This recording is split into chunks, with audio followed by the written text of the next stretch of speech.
Hello, hello! Welcome to a novel console, another very special Games and Stuff episode. This week, I am joined by honorary third ANC member Thrak, also known as a secondary host or second host of the 3DO Experience podcast. Thrak, how are you doing? I'm doing really good. How are you doing? I am tired of shit. I am fucking exhausted. Yeah, I think you're so tired you forgot the term co-host. Co-host? Yeah, I'm the co-host of the 3DO show. Right, I said secondary host. I mean, it's the same shit, right? I mean, yeah, but co-host rolls off the tongue better. It kind of does. It has more authority to it, not just like, oh, I'm the guy who shows up and Bill does all the work, you know. Right, have Bill make the episode structure, the fucking script, play the game, and Thrak just sits there and makes jokes. Yeah, he reads the Wikipedia article. I commentate about it.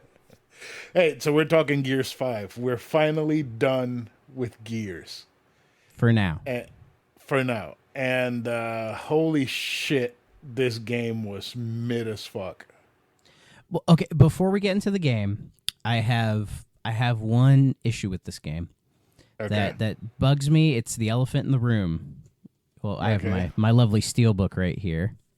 Right. But the issue is the issue is the title. Okay. Why drop the of war? Yeah, that's kind of weird. Like, I read about it. Apparently, their whole idea behind it was people don't use the of war like in colloquial senses. So they're like, why don't we just drop it? Everybody calls it Gears anyways. But it's like when Devil May Cry had that reboot and they called it DMC. Right. You know? It's just no. Like, use the full official title. You know, it's like instead of calling it The Legend of Zelda Tears of the Kingdom, if they just called it Zelda Tears of the Kingdom. It just doesn't, it sounds wrong, you know? It sounds off. Like, we use shorthand all the time, but when you're officially doing a mainline entry, I think you should have the Gears of War 5 instead of Gears 5. Like, I don't like that. It feels, what do the kids say? It gives me the ick. Yeah. I get it, but it's also like the company trying to, what's it called? Be like the fans and call it what the fans call it, which I don't think they should do that. That's just weird. I think the title almost kind of represents the idea of this game, which is them trying to change some things up. Because really the whole feel of Gears 5, I think you would agree with me, Chris, is that after Gears 4, there was a lot of complaints about it being too samey. So with Gears 5, there is some experimentation going on in terms of like level design. Like they changed some control bump, like some of the controls are changed a little bit. There's some other additions here and there, and some of them work, but also some of them don't. So it adds up to... A lot of them don't. Yeah, so it adds up to, it's not as tight of an experience as, say, Gears 4 was, but there are certain things about this game I liked more than 4, but we'll get into that as we go on. But if I was to recommend, like, a modern Gears game for people to play, I would probably recommend 4, because 4 was just such a really tight, linear experience that was just fantastic. And Gears 5 is trying to stretch. You know, it's trying to be ambitious, I guess. But I think overall it didn't work as much as they were hoping, I guess. Right. I honestly, let's get the scores out of the way. I gave this a 7.5 out of 10. I think this is the lowest, right? No, I think I gave... No, I think Judgment was lower. Judgment was lower? Let me see. Gears 4 was 8. Judgment was a 6. Okay. Yeah. So this was only 1.5 higher than Judgment. And I mean, it's much better than Judgment. I think our 6 for Judgment was because you, me, and Burger played it together, and we had a fun time in that regard. You know what I mean? Yeah. But there's also like a bunch of changes that were unnecessary. The open world segments were fucking terrible. They There were weren't that many of them. There were just those two little spots. And to be fair, we didn't really explore them that much. But the game, it is a little confusing with how it sets up the open world stuff, because you'll have, like, say, the compass and then the little star saying, oh, that's where you need to go. But they'll sometimes have other, like, stars, and it's like, oh, maybe it's over there. And then you go to a different star, and it's like just like a little side quest, quote unquote, where you just go into a room, kill like one big enemy, take an item or some piece of lore, and go back. You know? right, and that I could have done without that 100%. I didn't need that in a Gears of War game. Yeah, I would agree. I did like the skiff, the little vehicle that we rode. I like the whole, like, you're just riding on like a giant wind kite. Like, I thought that was cool. I'd like it'd be cool for like Year 6. Maybe there's like a little side mode where like people race skiffs and it's like a little racing game. That'd be kind of cute. So instead of Uncharted, it is Gears of Carts. Yeah. Why not? Hey, if Uncharted ain't gonna do it, jump on it, Coalition. I assume they're listening to the show. Of course they are. Before we continue, this game was released on Windows and Xbox One, and is available on Series X and S, and it's on Game Pass. So if you pay the $20 a month for Game Pass, you can beat it in a couple of days. It's a game. It's okay. I think after the fact of beating it, this is the one game that I've been the most on, apart from Judgment, because they fucked around with the controls, which were perfect to start with, and they just completely decided to fuck with them for no fucking reason. They changed the chainsaw on the Lancer to one of the bumpers instead of leaving it at the B button. So sometimes I would be running up to an enemy thinking I was going to chainsaw him, and no, you start doing that stupid little knife animation that does literally no damage at all to enemies. Yeah, it's funny that like the knife that the cogs get is such like a puny little knife. Right. But if you think about it, they give you the knife for story reasons. I don't remember. When we get to the story, I'll mention it to you again. But yeah, that part was kind of weird. I don't think they explained why you have a knife now. Like, we've gone this whole series without having them, where with Melee you would either chainsaw an enemy or you just hit him with like your Gnasher or your torque bow or whatever. Right. So yeah, like adding the knife, except for one little story bit, it doesn't add to the game at all. It just felt like they just did it to do it. But personally, I got used to holding RB for the chainsaw like pretty quickly. I mean, it didn't bug me that at much. the end, but those first few hours, I would say even halfway through the game, I was still pressing B to get the chainsaw going, and no, it wasn't working. Yeah, it is a questionable change, but it's far from like the worst thing that this game does, as far as like changing things around a little bit. The worst thing the game did was nerfing the Lancer. Yes, it's like, I feel like it's more noticeable here than Gears 4.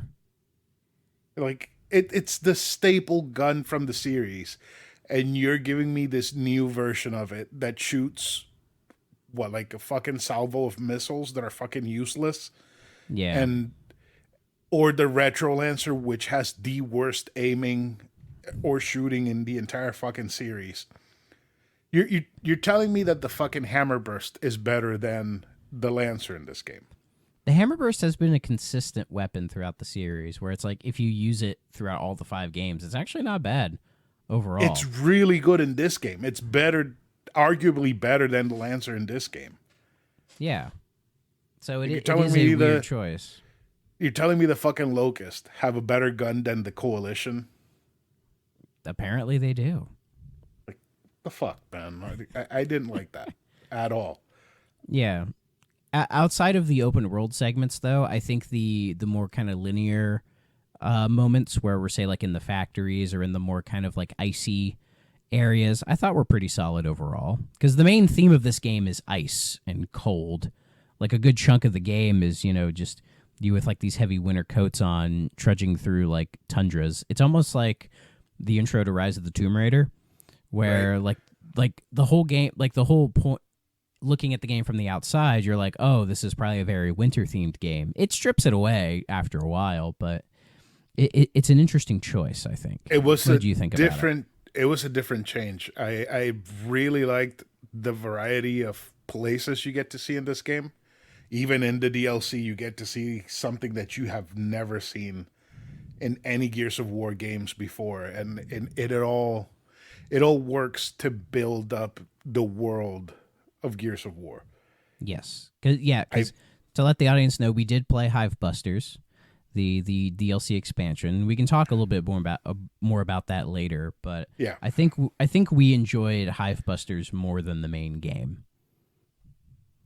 Way agree. more. I Yes. I did enjoy that a lot more. Speaking of things that I didn't like, again, I didn't like how there was kind of a cadence to every single fight. You would have your dick monkeys come out, which were the grubs. Then you would have some locusts Retchers? come out. Yes, the wretches, the locust, and then you would have one of the special locusts that has a health bar, and then you would finish the fight with a swarm of those flying The worms. flock. Right. And that would be pretty much kind of every single encounter that you would have would be a variation of that. It is. Now that you mention it, that does make a lot of sense. Yeah, every fight is. I mean, they're obviously all staged, but yeah, the way they're staged here, it's all the exact same thing. Yeah, you'll just be walking down the hall talking, and then it's like, oh, dude, wretches, or as we'd say, dick monkeys. And then, we'd blast those away, and then, oh, here comes some locusts. Here comes a pouncer. Or, oh, here comes this thing. And then, yeah, it's like a flock would show up, and either we get to kill it completely or it would just fly away. And it's like, oh, we'll see it again, even though there was really no point to getting to kill some of the flock and not some of the others. Like, it didn't really add up Right. to anything. It was just like trying to throw some variety in there. It was very weird in that regard. Now that you mention it, I hadn't thought about it. Yeah. But yeah, like that is kind of weird. I started noticing that towards the end where I was like, oh, and now we're going to fight a fucking flock after we've spent all of our fucking bullets fighting all of these enemies. And yeah, another fucking flock shows in, and we're shooting at it and trying to shoot it with the hammer of dawn, and it's just moving all over the fucking place. And I really want Gear 6 to backpedal. I somewhat like the characters. I somewhat like where the story is going, but I don't like where the gameplay is going. It's going way too open world, even if it's semi-open world. It's losing its Gears charm. Yeah, I because don't I think know the how Gears. else to explain it. Yeah, well, I think the Gears charm was the older games. It was you're in these smaller, more compact kind of arenas, and you would have these enemies trying to like flank you and be really aggressive. And you, despite being a cover shooter, you were kind of always on your toes and having to move around. Whereas in 5 and probably 4 to a lesser extent, you would have like you could just sit in the same spot of cover the whole time, pop out, shoot a couple people, and then you'd be fine. There wasn't enough variety, I think, in the gameplay as much as the first 3, as weird as it is. I do agree with you. I think the story is so much better because, as I showed Chris, like the front cover of Gears 5 is just Kate's face. They sort of fixed the issue with 4, and they know who the main character is this time. It is Kate, and she is there basically the whole time. There's a little bit at the start where you're JD and Dell. Like, I think it's like a little bit of that for like the first half of the first act, I think. And then like some shit happens to JD. I don't know. I don't even remember what happens to him exactly, but like he just like I guess he went to the barber, asked for a little off the top, and just didn't go too well. So he's like, well, I guess I got to grow a beard now since I'm bald on the top. And Right. he gets like these. Oh, that's right. I think he's like in some like explosion or some shit happens to him, and it like messes with him, or like they try to change JD's character, which I think was a good idea because I think most people were on the side of you and me, which is not really caring for him in 4. Here, I think they try to make him a bit more of like a serious character that's like struggling with some stuff, but it feels half-assed because they're like, oh, what's going on with JD? And then you see him and he's a little bit more serious than before, but by the end of the game, he's still pretty like just hanging out as normal. He's still making quips and shit. It's just if he makes it. oh yeah, we'll get to that. But they did the thing where it's like he's more of a side character this time around, and which is great, which is fine. It helps put the focus on Kate and Del, who are like the two characters everybody likes. Like that's who you are most of the time is the two of them, and it's following more Kate's journey at the end of 4, where at the end of 4 she's like, oh, I got to go after my grandmother, who is the Locust Queen. And then as you're going through the story, Kate gets these weird like these like horrible headaches that are just like giving her hallucinations, and she's like, you know, having these like weird freakouts, and it would happen in the middle of some boss battles as well, like the one where we were fighting that like ice demon where we had to shoot the floor. Yep. To drown berserker. Yep. Yeah, which I actually kind of liked that fight. That fight was good. It was fun. It was challenging, but it was fun, and I feel like it got I always have to be like, sometimes. Yes, but in the middle of that, I'd have to say like, hold on, I'm being schizophrenic. Give me a second, and then right, yeah, because I guess you find out that because Kate's mother is like directly related to the Locust Queen, I guess this gives the Locust Queen some form of like hive mind power over Kate. I guess. I think that's what they're trying to go for. It's probably explained decently well. It's just, you know, when you're playing a co-op game, you're maybe not paying as much attention to the story as you should.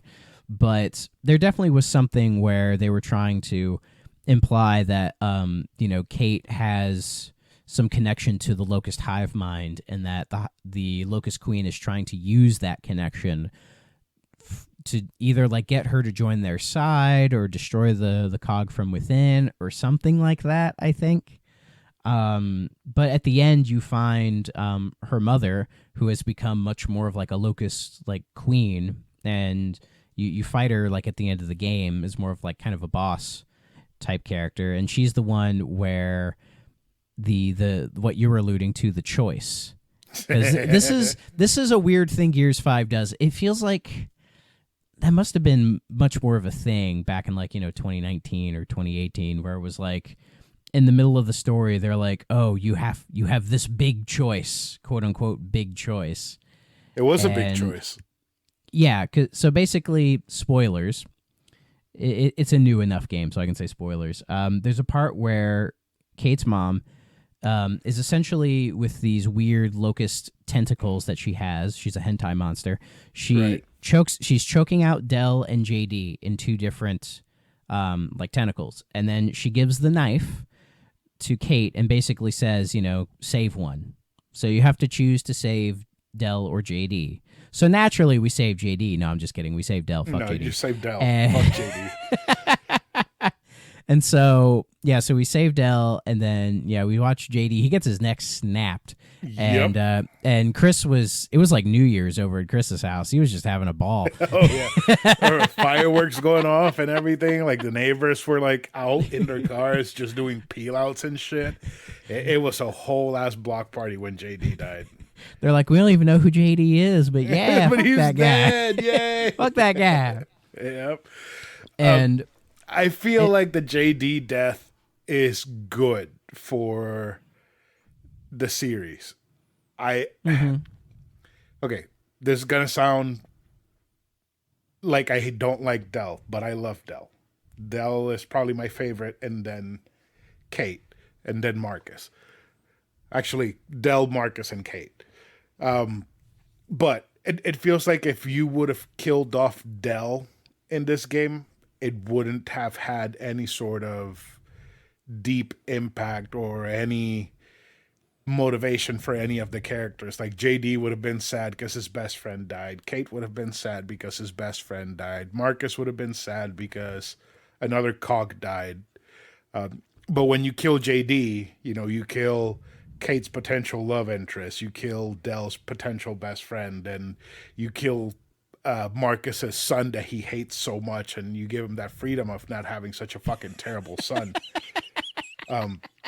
So I feel like it's good for the story to have JD die, especially with those unresolved issues that he had with Kate and his friends for when he decided to be a gear instead of being for their friends, because apparently that happened at some point in that time skip between his accident and when you come back up.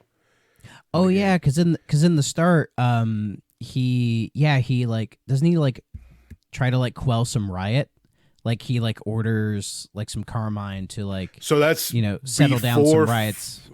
That's before 4. Okay. Before 4, there were some riots going on, and him and a group of gears were tasked with keeping them in order, and they started getting a little bit rowdy, so he told his gears to shoot the unarmed civilians, and that caused a rift between the friends. Yeah, and JD is still kind of like living with that, realizing he's unknowingly, or at least I think that's what they try to imply, that he murdered some civilians without really realizing what he was doing, and it's almost as if his death is meant to sort of what's the word, redeem him a little bit, because like if you have Dell die, right, like I guess we can assume which one they're going to canonize for Gear 6. If like Dell dies, like everybody's bummed, but it feels like there's no weight to it, Right.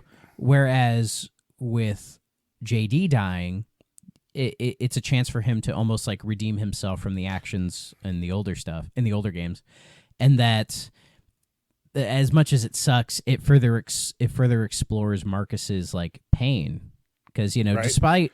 despite his our joking of him hating JD and everything, like think about how much Marcus has gone through, and then imagine losing like your fucking son, even if like you're not the biggest fan of him. Still, that's like another big fucking loss Right. on top of everybody else. Like, I mean, Gear 6 could really explore some of like the psychological trauma that Marcus probably could be going through if they choose to canonize JD's ending, which could be something really interesting. I hope they do, because like we've been saying for the past like 5 minutes, there's so much that the story can gain from JD dying permanently.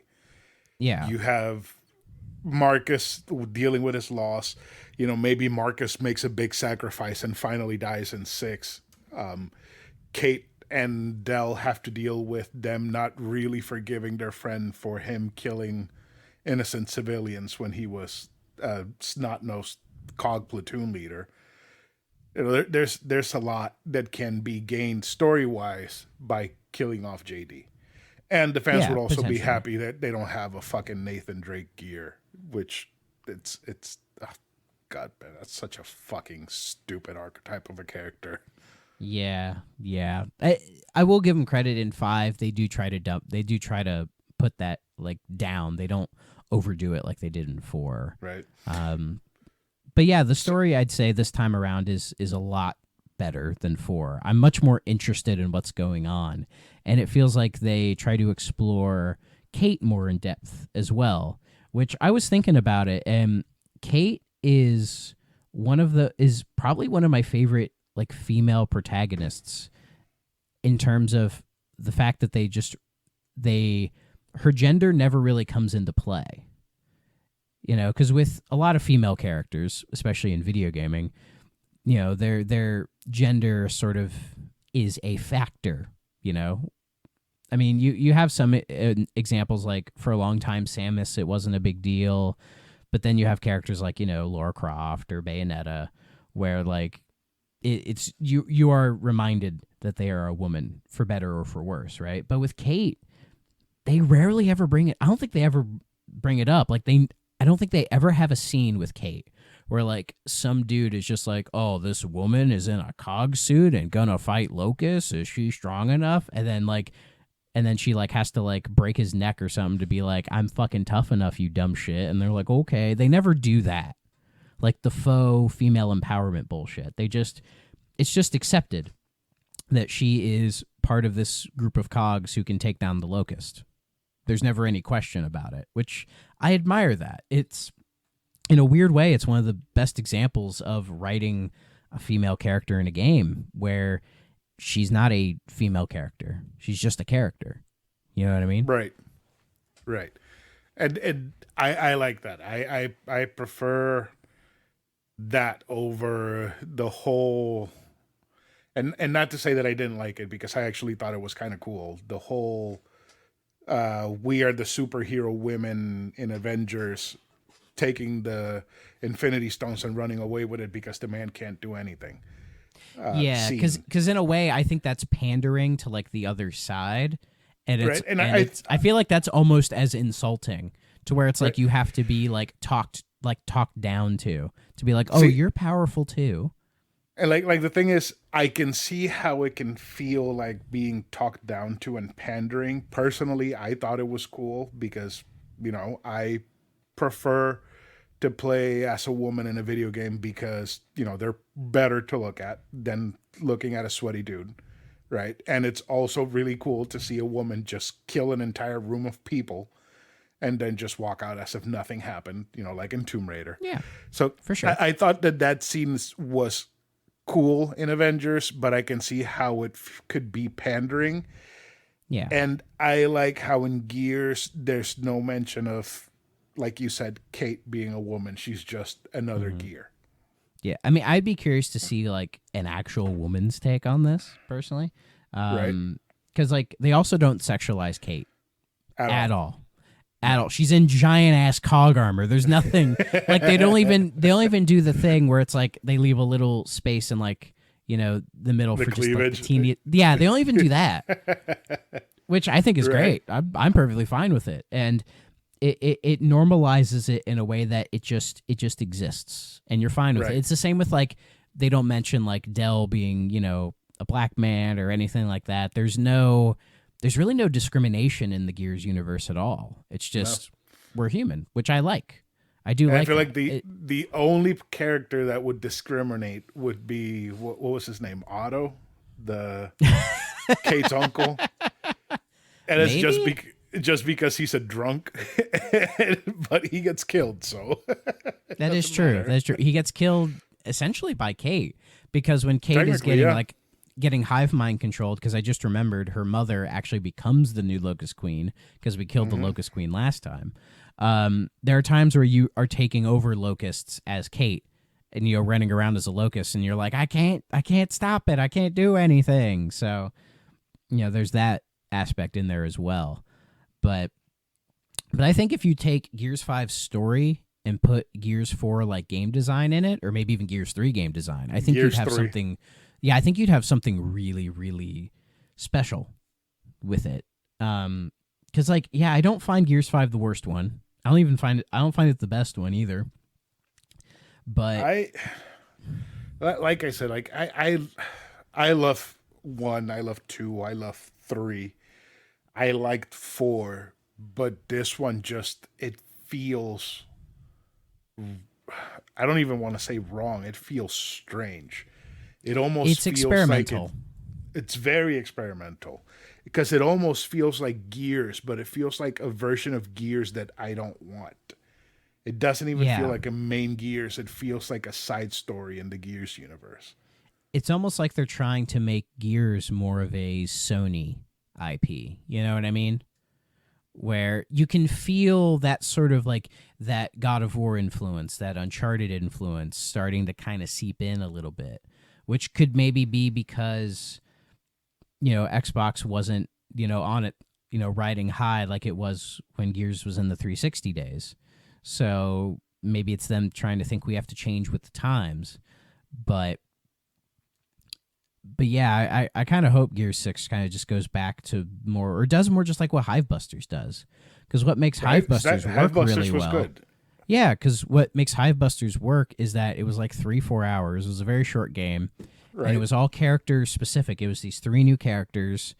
Essentially, like these characters go on like suicide missions, like kind of on the side for the COG to do these, just random shit. but all three of them were like, like fun characters. You had these like really cool new jungle environments. The enemy encounters felt different and felt closer to like older Gears a little bit, not a huge amount. Um, So and a lot of how Gears 5 felt to me, and I don't know if you're going to be able to echo this, but for example, there was that one part where Jack is breaking into a door. You're sitting right in front of the door, and there's waves of locusts and dick monkeys just coming at you nonstop. And once you kill them on all, then Jack opens the door. I feel like that happens a lot, and it doesn't feel like you have to outsmart them. You just have to shoot fast enough and accurate enough to kill everything. It doesn't feel like there's any sort of uh, tactics involved in it like the previous Gears did. But Hivebusters does that. Like the part at the beach where you're waiting for the evac to come and you have locusts coming from everywhere and they're trying to outflank you and outsmart you, and you just have to survive. You have to think about what you're doing. That felt like Gears, not the fucking sit in front of a door and just shoot as accurate as you can. yeah, we were like running low on ammo. Like we were like Right? trying to scrounge whatever weapon we could. Because it's like in the older Gears games, like when you would wait for Jack to open a door, like they wouldn't stop. They would just keep going. And then eventually Jack would open the door and you just kind of run out of there. And this, as you're saying with the Horde at the start of Hivebusters, it was very much that. And it was a much different fight. And I think we noticed how much of a different fight it was. And it was really good. Like it was easily the highlight of Gears 5 kind of overall was that opening mission in Hivebusters because you have like the three characters, they kind of like fall out the copter, right? And you're trying to find each other in the jungle. It's almost Predator-esque. And you find each other in the jungle and you're just trying to find that downed plane where all the other like COG members are, and then you get there, they're all dead. So and then they just start swarming you. Like it starts with the dick monkeys, then it builds up to the locust. It builds up to the special locusts like normal, but they still all are still coming. Like the dick monkeys don't necessarily stop. It's just they add locusts to it and then they add the special locusts. It's not like okay, this wave, then this wave, then this wave. They all just kind of stack together. And it did make for a really intense experience, I don't think and then there's also the parts where you're riding on the door in like the lava river as Right. well. Like that stuff was really That fun. The that set was pieces very in Gears. the set pieces in Hivebusters felt more closer to the original Gears than because there really weren't any set pieces in 5. Not really. It was just they put more emphasis on like the big open world, the Right. big open areas where you're just kind of skiffing around. But Hivebusters felt closer to what like Gears 1 through 3 and probably even 4 were trying to be, which was just Right. linear shooters.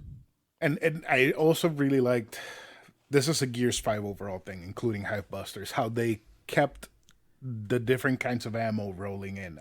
There were times where I had full long shot bullets, where if Yeah. a part came up where I had to use the long shot, I had enough to get through the entire part and still have enough ammo to carry over to the next part. And that scene in particular that you're talking about in the vault door where you're going down the lava river, that was great because you had on both sides of the river locusts popping up, and you would just pick them off with the long shot or with the lancer while the dick monkeys were trying to jump onto the door. It worked very well. I really It felt more really like a enjoyed it. swarm instead of a set piece. Right. You know what I mean? It felt like you were actually trying to survive, like in the old Gears. Yeah, because I think in Gears 5, and I think this was also in Gears 4, we weren't getting that much long shot ammo. Oh, In no. fact, at a certain point in Gears 5, I just wasn't getting Gnasher ammo. Like the Gnasher just kind of disappeared, and so I just had to like get like a boom shot or just some other weapon. And it's almost like the game is forcing you to try other weapons, which I mean, in like a game like Breath of the Wild, it kind of works, but here it's like you have the guns you like, you want to stick with those, maybe experiment here and there, but It right? was just kind of annoying not to have any Nasher ammo. But then we get to Hive Busters, and Nasher ammo's aplenty. It even felt like the Lancer was better balanced in Hive Busters. I Yeah, mean, it felt more like the original the Gears original, yeah. type Lancer. Like it wasn't the same, but it was closer than it was, say, in 4 and 5, where it's a little bit on the weaker side. So I don't know if during development they were like, "Oh, people didn't really like this about 5. Let's try to fix it in Hive Busters." And while they didn't fix every single fucking issue that I had, particularly the controls, because even then in Hive Busters I was still pressing B for chainsaw. It did work a whole lot better.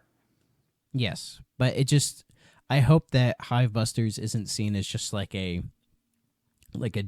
original Gears ideas is more just a casual DLC side thing, where like the main game is going to be closer to like say what a Gears 5 would be. Because I guess the big rumor for Gears 6 that I saw a while ago was from Xbox Era's Special Nick, he had heard that Gear 6 could be almost like a fuller, like a big, more open world kind of game.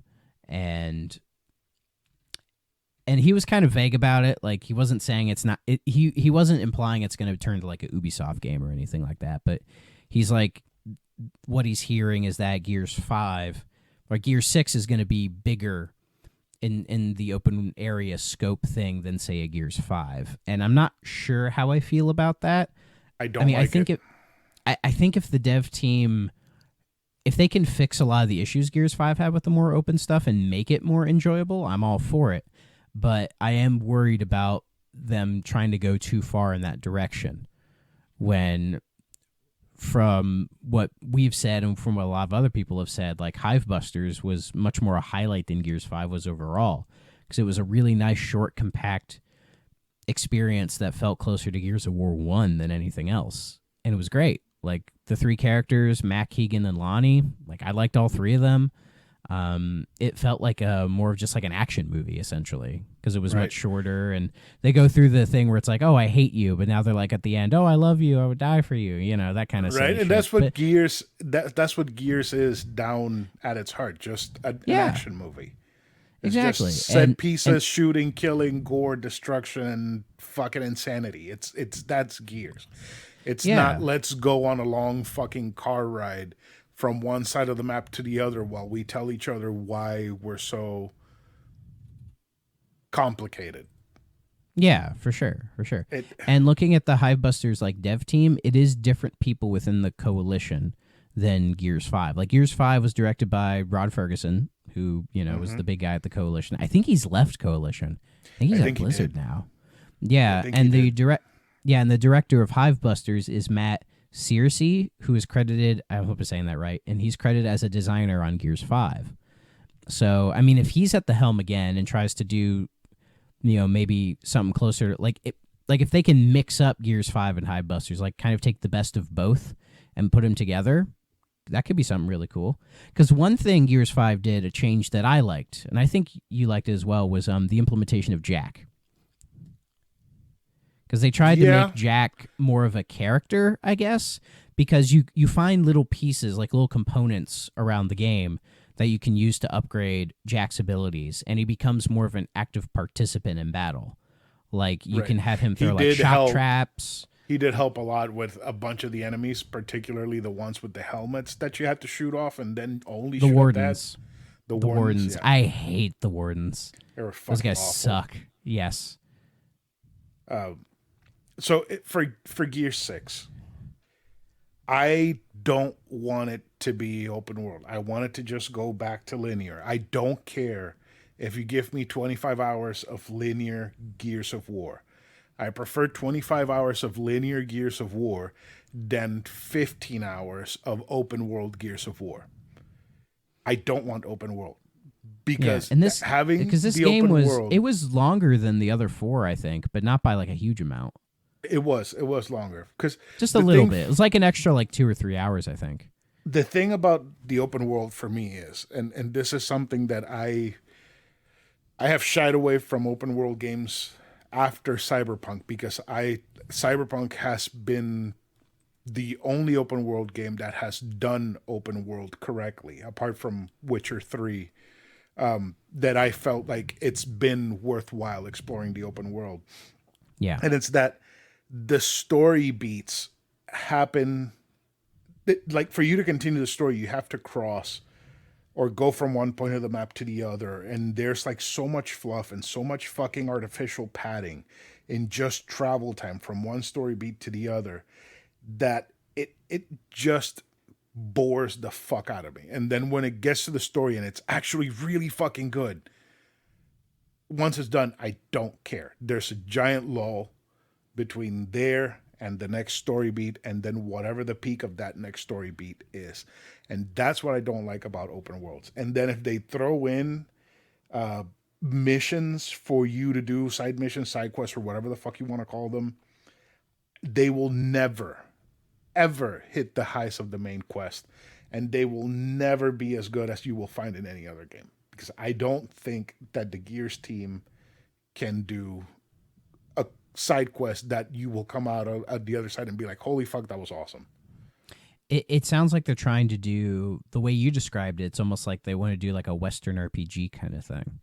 Like a, topical, like a Starfield kind of thing. Because, I've been trying Starfield, and I'm not the biggest fan of it, but I think I'm just not a Bethesda RPG guy. I just don't think I am. I've tried a bunch of them, and they just don't click with me. They really don't. But I will say, Chris has bought me. He bought me Cyberpunk. He came through on that, and I will say the little bit of Cyberpunk I played over Starfield, I think I liked Cyberpunk more. And something about it was. You haven't I played even maybe started. 20 minutes of it. I made like 20 minutes of it. It's like you put 2 hours into it, and then you actually start Cyberpunk once you're Yeah. done with like And the I've main. I put like 10 hours into Starfield, and I'm like, as I'm playing it, I'm just like, this isn't bad, but it's just not clicking with me. Like I was doing side stuff. I was exploring New Atlantis and trying to get into like that Bethesda loop, and some of the side stuff was neat because in New Atlantis, there's like a little underground kind of area, and there's this one lady who's like dealing with like power outages, and you got to help her. Like you roam around and find junction boxes, and you get kind of intermingled with like the trade authority, who she suspects is causing it, but then the trade authority's like, no, we're not causing it, it's somebody else or whatever. Like a lot of stuff is interesting, but I just think the Bethesda loop doesn't really click with my sensibilities. But like the little bit of Cyberpunk I played, something about it, I just found it more interesting, and I don't really know why. Maybe it's just because I like the look of the game more. Maybe the controls felt a lot better. And I'm not really a big fan of melee combat in a first-person game, but like Cyberpunk stuff felt pretty solid. Like the characters I've met are far more like the first guy you meet in Cyberpunk who like becomes your best friend. Jackie. Like Jackie's Jackie, fucking great. He's so much more fucking interesting than any person I've come across in Starfield. Like so much more goddamn interesting. And I'm told Neon, the big city in Starfield that you find later on, is very Cyberpunk influenced. So, maybe I'm just secretly a Cyberpunk guy.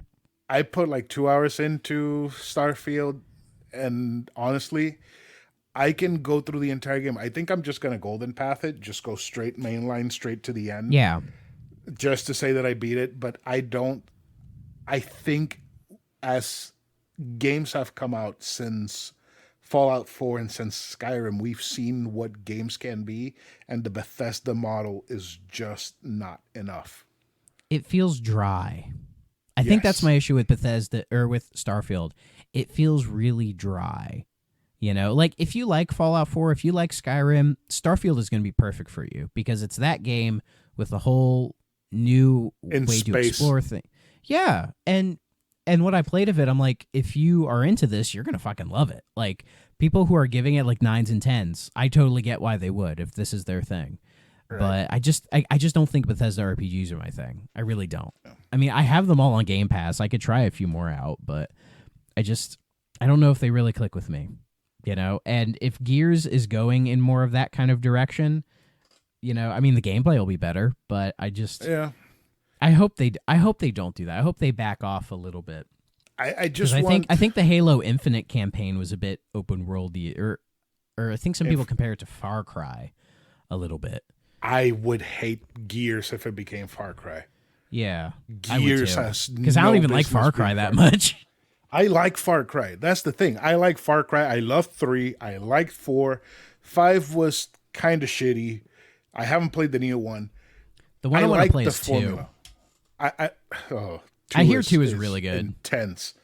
I hear 2 is great. Like 2, well, from what people have told me, like Far Cry 2, it almost represents like a way they could have went with the Far Cry series, but they did 3 instead, and that's what they've been going with. And the thing is with 3, I've never played 3, but I know the story beats of 3, I know the endings, and I hate them both. And because of that, I will never play the game, because I think both endings are bullshit.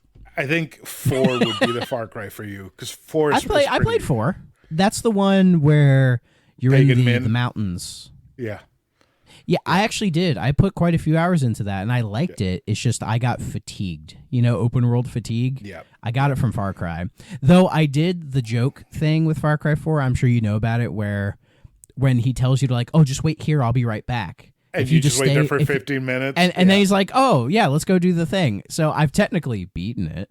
But it's like, I like that. Like, there's stuff about Far Cry I find interesting. It's just the Ubisoft open world thing. Like, I can appreciate it in an Assassin's Creed game, but in a Far Cry game, it's just I get really fatigued. I don't know why. I think it's just I like third-person games more than first-person games in general.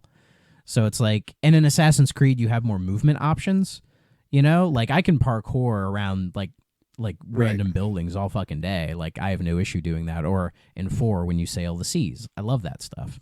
But in Far Cry 4, you don't get those options. It just feels like if you've ever dropped into like a big Call of Duty multiplayer map and there's nobody around and you're just kind of roaming around, like looking at everything. I'm like, okay. Oh, there's an outpost. Let me go take it out.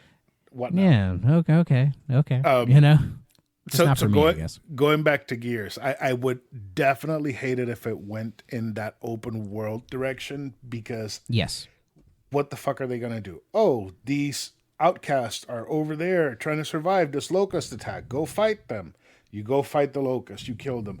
Oh, my grandmother gave me this pendant, but I left it in the cave. Can you go get it? You go get the pendant, kill a bunch of fucking locusts, come back, give him the pendant. He gives you what? Maybe a mod for your Lancer that will get fucking taken away at some point, or you will lose the mod because a better mod comes up. Like, what do you do at that point? Like, do you make it like Borderlands? Like, no, that's not what I want. Like, I don't want Gears should be a looter shooter. No, and I don't want it to be pseudo open world like 5 was, because again, same shit. Oh, a downed helicopter. Let's go see what's there. A horde of fucking locusts. Like, oh, the power station needs to be turned on so we can use the radio. You go there, another fucking horde of locusts. Like, come on. Like, Gears doesn't work. Yeah, Gears doesn't pride itself on like exploration or lore or like all this like extra shit that a lot of AAA games have these days. Like, what makes Gears work is that it was such a solid, concise, linear game. And for a while there, it felt like linear games are going away, but I think they're starting to come back a little bit, especially with games like, say, nobody's finishing games. Nobody's finishing nobody. Games. And to say there's nothing wrong. No, go ahead. Every fucking game is a 700-hour fucking massive RPG that nobody's going to finish. I have no idea how the fuck I finished Valhalla. No idea. You didn't finish it, did you? I did. I didn't finish the DLC, but I finished the main story. Okay. Because I thought I remembered when you were talking about it a while ago, you said you had like put like 100 some hours into it. You looked at the main story and it said you were halfway done and you're like, fuck this, and turned it off. Or did you stick with it after that? No, that was the DLC. The DLC was like, I had like 30 hours left to go on the DLC and I had put like 10 into it. I was like, I'm not doing this fucking shit. That's fair. Yeah, it's gotten to that point where it just feels like almost every game is Assassin's Creed Valhalla. Right? And they don't need to be. We don't need it. Like, like you said, there's nothing Resident wrong Evil with 4. Yeah, Resident Evil 4. I was going to say Village as well. I haven't played Village, but I know Village is like a linear 8-hour game. And But also, like, you have games like Tears of the Kingdom, which is like a big, giant open world game that some people have fallen in love with and some other people have gotten fatigue of. I don't know if that's the Nintendo influence or not. That's another discussion.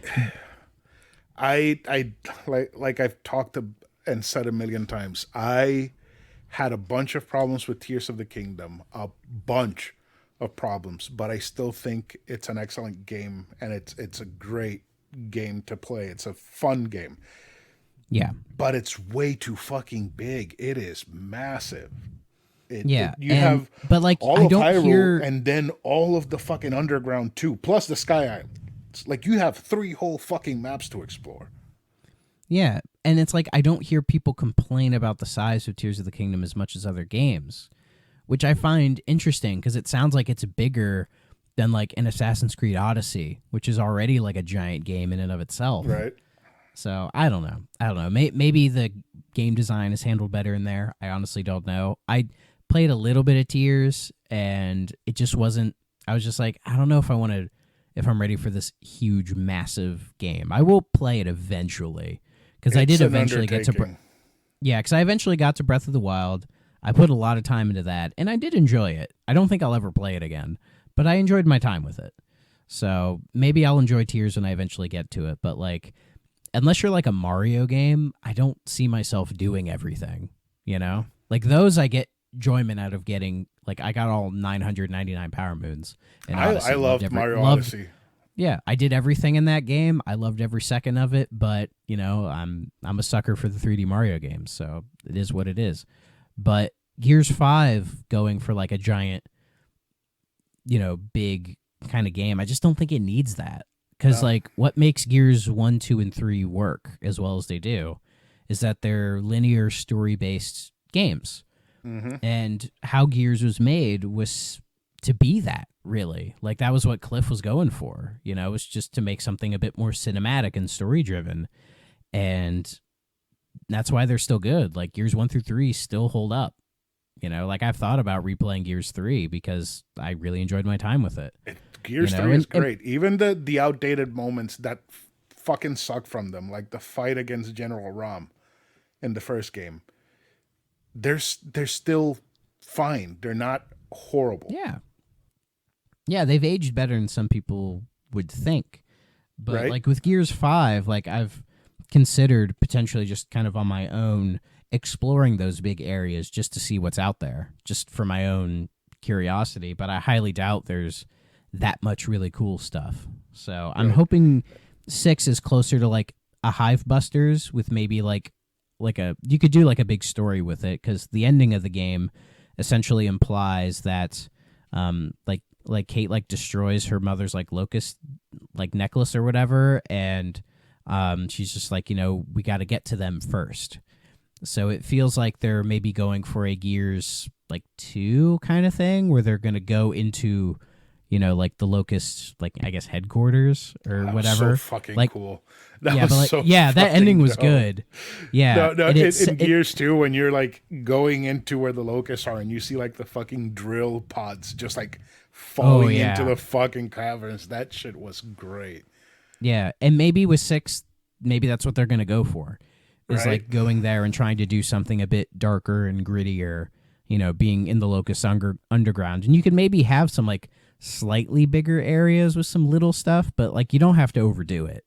You know, like I honestly don't think 5 overdid it, but I know by the end when we got to that like kind of sandy area that for some reason reminded me of Spec Ops: The Line. It did look very Spec Ops: The Line. I feel yeah, like because it had like the sand through the windows and Right. everything, and it just made me think of Captain Walker. You know, that R.I.P. to a part legend. could have been completely linear, and we wouldn't have missed anything. It was missing. It was missing a radio blasting like 60s rock tunes, but you know, that's okay. Like just one open world area where pseudo open world area or whatever the fuck you want to call it is enough. You don't need 2, you don't need 3, you don't need to make the whole game a fucking open world thing, because like it didn't even do the God of War 2018 thing where it's like that big area and then you have those offshoots. See, and that's like, one of the major reasons why I don't want Gears to be open world like that, because you would have these amazing highs of fighting Thor in Ragnarok, right? And then the story would just come to a complete screeching halt because you had to go through the map to some other side to reunite two fucking giant jellyfishes so that they could have baby jellyfishes that open a bridge to go to some other fucking realm, right? Like, that is what I hate. Yeah. And then you stretch that out over 35 hours with the same combat, with no innovation, and I am fucking out. I don't care anymore. Right? Yeah. And I don't want that to happen to Gears because I Neither fucking do love I. Gears. I love Gears too. It's still, as I've said before, it's my favorite Xbox franchise. Like, I'm gonna, like, Gears 6 is a day one buy. I'm gonna play it. You know, I'm pretty sure you and me are gonna co-op it, and we'll probably talk about it on this show. But you know, it's just I hope 6, they right some of the wrongs with 5. Like, I don't think 5 is a bad game. It is. I've played so much worse than 5. It's ridiculous. But like if you listen to the 3DO show, I've played worse games than Gears 5. But Gears 5, I think I'll agree with you. It might be steering in the wrong direction. Right. And like story-wise, but I feel like it's going in a good direction. Oh yeah, Gameplay-wise, I don't think the it's story's going in the right better direction. than ever. Yeah, I think the story's better than ever because like you're invested in Kate and you're invested in, you know, what's actually going on. Like they found a way to integrate the new people without it feeling forced. Right. Which and is like, hard to do, especially in video games. It is so hard to introduce new characters into video game franchises without people just immediately shitting all over them. But but say like, you know, a complete 180 like the Professor Layton series where they had the one game where it's starring his daughter. They just kind of like were like, "Oh, she's the main character now." Like, who cares about her dad, right? When it's like he'd been the main character the whole time. Why are you just changing it? Like they could have had, right. like I always felt they should have did a game where it's, you know, it's Leighton and then like, you know, his daughter's getting older and he like, say like he's retired from mysteries because he wants to raise his daughter, but like an old friend's like, hey, I really need you for this. This is like an emergency. And so like his daughter kind of tags along and becomes the new Luke almost. And then you could have their relationship do that and eventually Evolve she could take into over for him. Yeah. Yeah, like that just seems stupid easy to do, but you know, I'm not level 5. So, See, but Gears 5 did a really good job integrating the old and the new characters.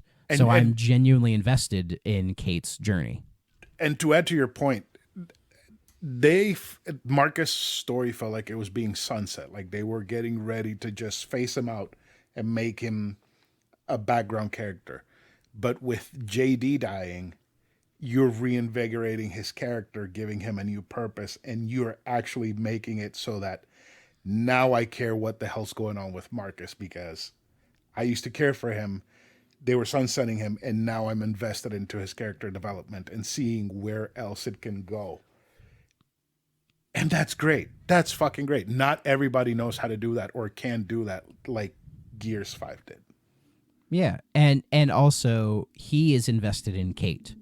Right. Because I think he sees a lot of, like, you know, her going through her family, you know, anguish and all that. I think he sees something in her because, like, they share trauma, you know? How a lot of times people will, like, come together because they have, like, you know, shared trauma.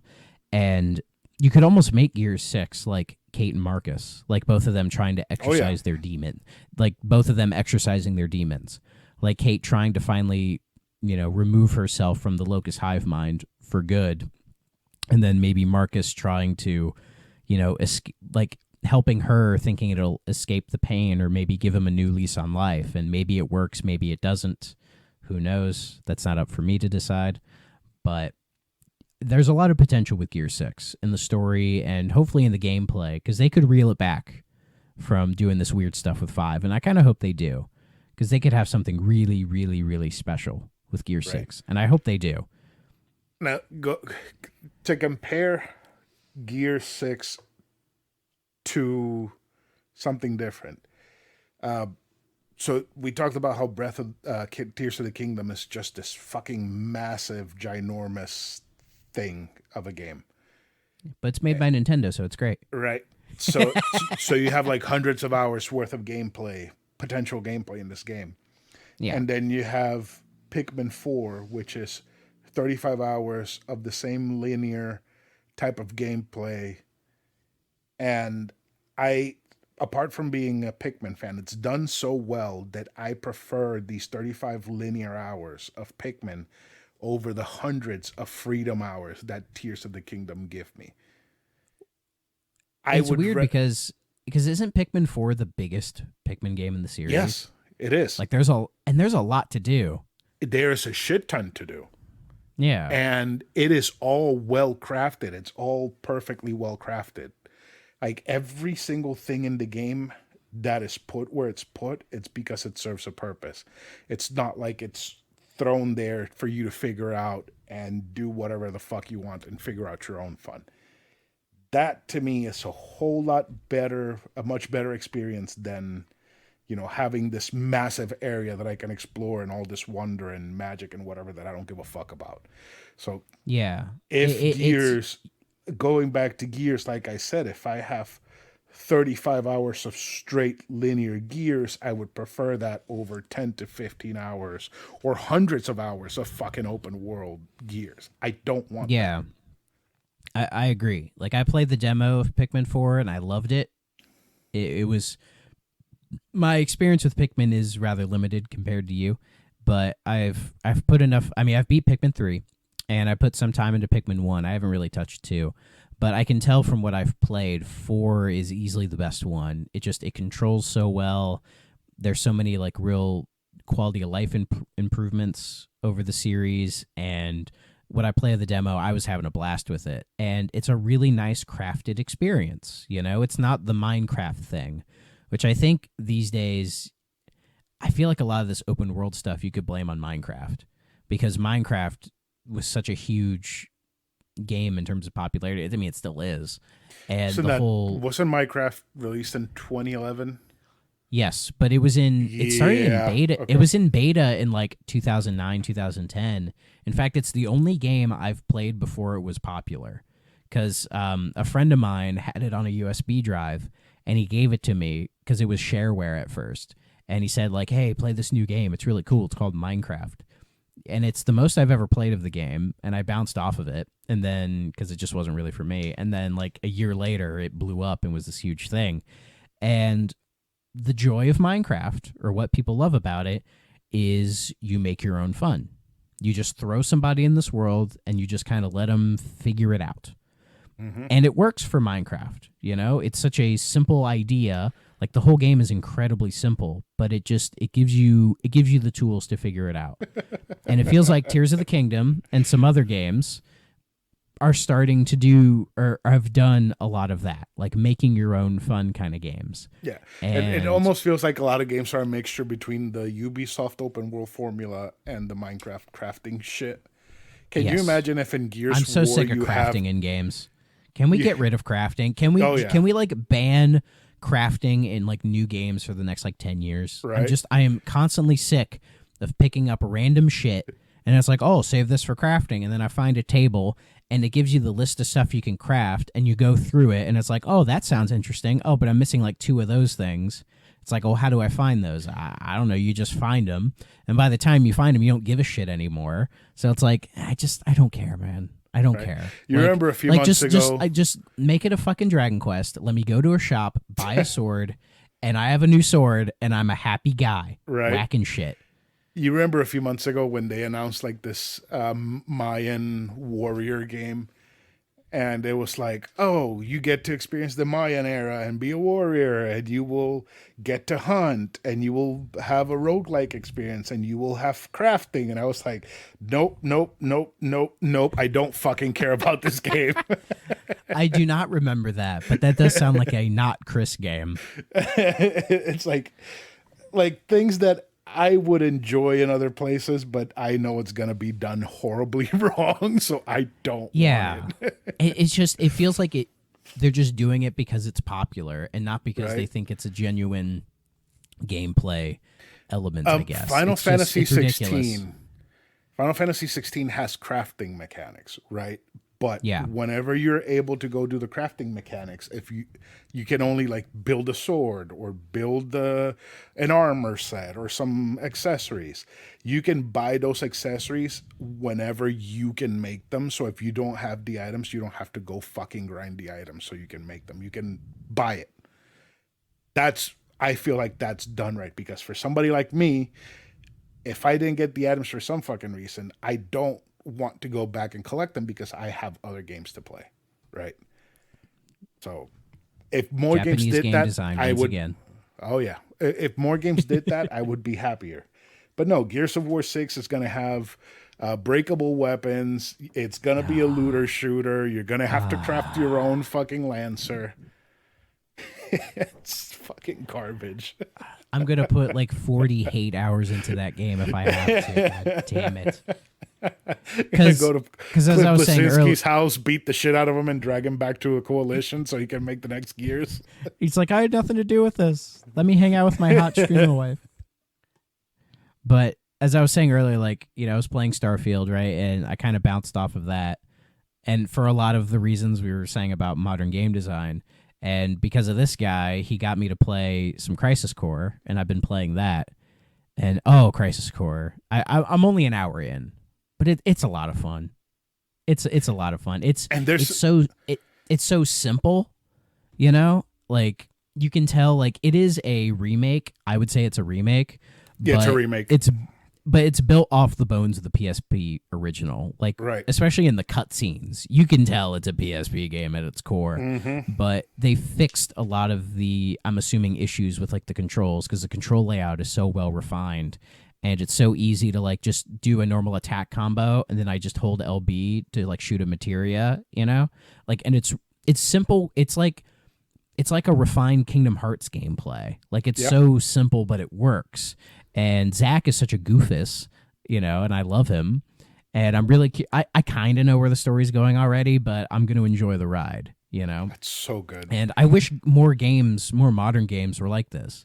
Just kind of a shorter game where you just kind of enjoy the ride, baby. Oh, yeah. Just kind of coast. It's like Nomura's holding me in his arms. He's like, you may not fully understand, but I'll take you on a journey. I really wish that Crisis Core would have taken itself a lot more serious than it does. I wish the acting direction and the voice actors and everything would have been less hammy, because there are some scenes in the game that are like, holy fuck, this is heavy. And the way that they're acted out and portrayed, you're like, why are they having such a good time while this bad shit is happening? But it's such a good fucking game. Yeah. I mean, it took a long time for localizations to be good, I think. I think they still kind of struggle in some instances. Like, not every localization can be, say, Yakuza Like a Dragon, where it's like perfect. Right. So. But yeah, like Gears 5. So do we want to end this? Any closing thoughts? Anything else you want to say about Gears 5? I wish I liked it more, because I'm such a fan of the series, and I could see myself like maybe doing a new game plus on like a harder difficulty and giving it another try eventually. But when we were playing it, I was just thinking that this could turn into something like, it's weird. It could go from like one generic to another generic, but like not like the original Gears are, I think, considered generic because it kind of established that cover-based third-person shooter that existed throughout the PS3 into the PS4 generation, right? And now we're in an era where that's kind of gone. Like, that's not really that's not the big thing anymore. And so it feels like Gears is trying to stay with the trends and trying to do some more like open area stuff and trying to change some things around to make it, I guess, more hip and relevant. But I don't think it's really going to work for it overall. And Hivebusters kind of proves that, because Hivebusters is a really solid linear experience. So if 6 is more of a linear experience with maybe some like, like a pinch of some Gears 5 ideas here and there, and maybe some there could be some interesting fresh ideas in there. Like, I still would love a Gears like kind of survival horror thing. Like, imagine like you lose all your weapons for a little bit and you have to sort of escape like a berserker or like a warden, and you aren't armed in any way. Like Right. that could be a really compelling experience. That would be good. And I would love to see them try that. So who knows? I don't hate Gears 5, but I mean, if you want to play the series, I mean, I would tell people just start from 1, just work your way through them. Yeah, just They're work all your way pretty through the whole short. thing. Yeah. Yeah, they won't take you that long. So for Gears 5, for me personally, I think it's a wasted potential of a game. All of the linear parts of the game sometimes feels like classic Gears, but they don't fully get there because the enemy encounters don't feel as well crafted or as smart as they did in the previous Gears games. Now, the open world aspect, I absolutely fucking hate it. Every single second of the open world segments, I hated them. And thinking about it now, JD dies, right? You get this giant revelation of JD having done this fucking war crime, basically. And then you have his friends that don't want to have anything to do with him. They kind of make up, and then he dies because there was no point for their relationship to kind of start mending or for them to work out what happened that made them feel that way. No, JD's just immediately dead. And, it kind of, being open world, I feel like that killed whatever sort of relationship or revelation would have come out. If it would have been linear, I feel like that would have been handled better because you would have been forced to interact with these characters. There would have had to have been conversations between them, not just, we're on a skiff. Oh, I was a fucking gear. My dad was a gear. Whatever the fuck. Oh, encounter. Let's go see what's going on. Like, it just feels like they wasted so much fucking potential in this game. And while some things did work out very well, others just completely feel like they fell apart. I say play this game if you're going to play through the entire series. If you're just going to play it on its own, it's not going to be a very great time. Because the series have some very, very fucking high highs, and this is somewhere in the middle. Yeah, it's a mixed bag, but at its best, it is fucking Gears. And we did have some moments where it was good, and Right. it still works for what it is. But hopefully the experimentation that they were doing, if they can refine it and just kind of improve upon it, I think it could work out for them. But, I mean, who knows? I'm assuming the Coalition are working on it because the rumors I've heard was they were going to do like a smaller new IP before Gear 6, but I guess that's been canceled, I think. So now Bulletstorm 2. Bulletstorm 2. Bulletstorm 2. That'd be interesting. I would fucking love Bulletstorm 2. Or even something completely brand new and different from, like, give them like their hi-fi rush moment where they do something completely left field. Something out of left field entirely. Yeah, that'd be interesting. And Some I know cozy farming Microsoft sim.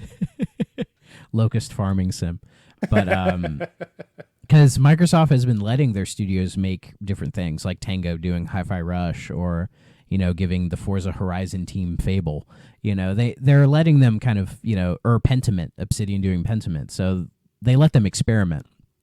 So with Gear 6, I don't know. I mean, I wouldn't be surprised if it gets announced next year. I could see it, like, say, at the Xbox Showcase in June of 24. They do, like, the whole, it's coming, everybody. Shit, we got what, a couple of months left in this year? What, like 5 months? I don't think they'll announce it this year. I think they'll announce it next year. If they announce it, I could see it next year. A Game Awards drop would be cool, but at the same time, it's like, I still want to hear about Perfect Dark. I want to see more Fable. I'm curious to Clockwork Revolution. That game looks really cool. Like, there's a lot of stuff. Bioshock looking one, right? Yeah, that game looks cool. It makes me want to play the Bioshock series. There's a lot that's cooking in the Xbox, the Xbox corner that I'm interested in.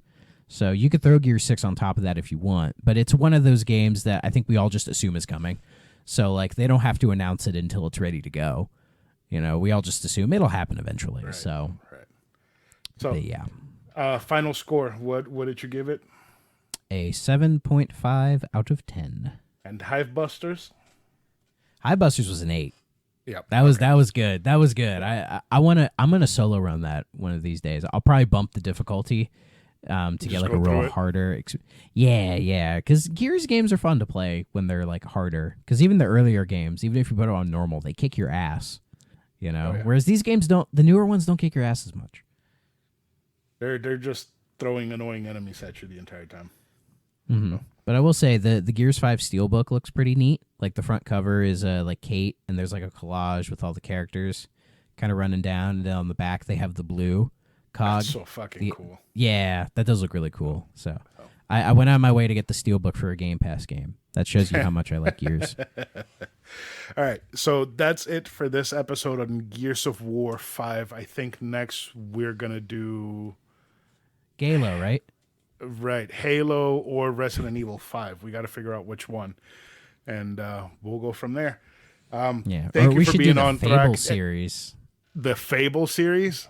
Yeah, you can do that one on your own, dude. I don't think I'll buy I'll buy a Kinect and play that Fable game. No, God. Thrak, anything you want to plug before we end the show? Well, if you like my dulcet tones, catch me on the 3DO Experience every week, where we talk about random 90s games and occasionally shoot the shit when I'm half asleep and can't be bothered. But other than that, you can find me in the Novel Console Discord or various other Discords. And I have a guest appearance on Tales of the Backlog that should be coming out very soon. So I think it comes out for that. So this is going to come out Monday. Okay, so it should be, I think, next week. Same week. Yeah, Same week, maybe. Yeah. Probably Wednesday. You're gonna hear Yep. Thrak talking about Wario World and Tales of the Backlog. And eventually, I will be covering Lost Odyssey with our boy Rick over at Pixel Project. Oh man, recording with Rick is such a great time, dude. It's so much fun. And especially me and him talking about a big old JRPG, a big old one. Yeah. Oh man, and Rick has opinions on RPGs. He is fantastic, dude. He's so great. Yes. Yeah, I can't wait to talk about the real Final Fantasy 13. All right. Well, that's it for this week's episode of Games and Stuff. Do you want to say goodbye to everyone, Thrak? Bye-bye. Goodbye, everyone.